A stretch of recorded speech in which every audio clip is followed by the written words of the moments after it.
फिर अगले 2-3 दिनों तक वह मुझसे चुप ही रही। अगर मैं उसकी तरफ देखकर मुस्कुराता तो वह मुंह बिचका लेती। ये हमारे लिए कोई नई बात नहीं थी। गुस्से में वह बहुत प्यारी लगती थी, इसलिए अक्सर मैं जानबूझकर ऐसी बात कह देता कि वह चिढ़ जाती। फिर 2-3 दिनों तक वह नाराज रहने के बाद अपने आप ही मान जाती। यही सिलसिला पिछले 2-3 सालों से चला आ रहा था।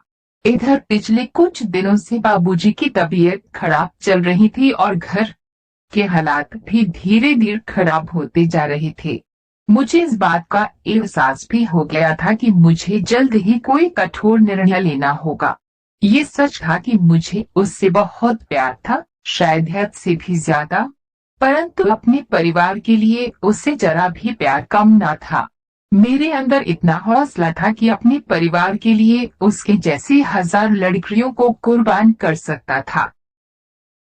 एक दिन मुझे पता चला कि गांव के कुछ लड़के, जिससे मेरे बड़े भैया भी थे, जो हम लोगों से अलग रहते थे, पंजाब कमाने जा रहे हैं। मैंने उनसे बात की तो वे मुझे अपने साथ ले जाने के लिए तैयार हो गए।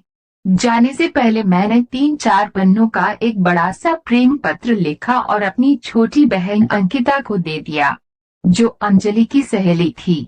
इसे याद करके अंजलि को दे देना। घर से निकलने से पहले मैंने उसे फिर से याद दिलाया। ठीक है, उसने सिर हिलाया। ट्रेन की छूटते ही मेरी आंखों के सामने उसके साथ बिताए गए सारे पल किसी फिल्म की भांति घूमने लगे।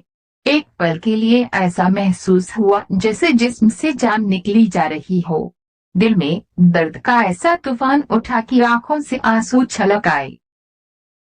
भूल जाओ उसे, शायद वह तुम्हारी किस्मत में ही नहीं है, मैंने अपने सीने पर हाथ रखते हुए दिल को समझाया। परंतु दिल तो बच्चा ही होता है। वह खिड़की से बाहर सिर निकालकर बच्चों की तरह बिलख पड़ा। मेरे दिल की आवाज ट्रेन के शोर के नीचे दबकर रह गई।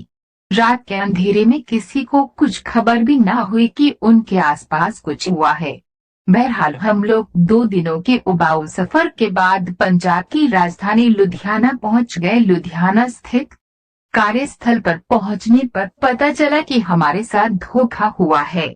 वहां पर कार्यरत मजदूरों से पता चला कि उन्हें नौकरी का झांसा देकर लाया गया था, परंतु यहाँ इस निर्माणाधीन कारखाने में खुदाई का काम कराया जा रहा है, वो भी बहुत कम पैसों में। हमारे साथ गांव के करीब 10 से 12 लोग थे। हमने किसी तरह वहां रात गुजारा और सुबह होते ही पहरेदारों को चकमा देकर भाग निकले।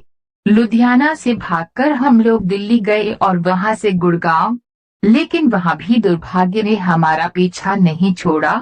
1-2 दिन काम करने के बाद हमें ये कहकर हटा दिया गया कि यहाँ ज्यादा मजदूरों की जरूरत नहीं है।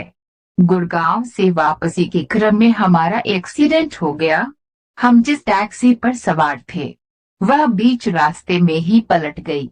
मेरे कंधे की पसली टूट गई थी और भैया को भी काफी चोटें आई थी।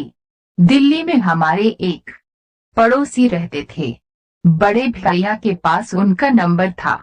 हमने उन्हें फोन किया और उनका पता पूछकर घायल अवस्था में ही किसी तरह उनके पास पहुंचे। उन्होंने एक सरकारी अस्पताल में हमारा इलाज कराया और हमें अपने साथ ले आए। उस वक्त उनकी भी माली हालत बहुत खराब थी। हालत ऐसी थी कि कभी कभी चाय बिस्किट पर ही दिन गुजारना पड़ता था।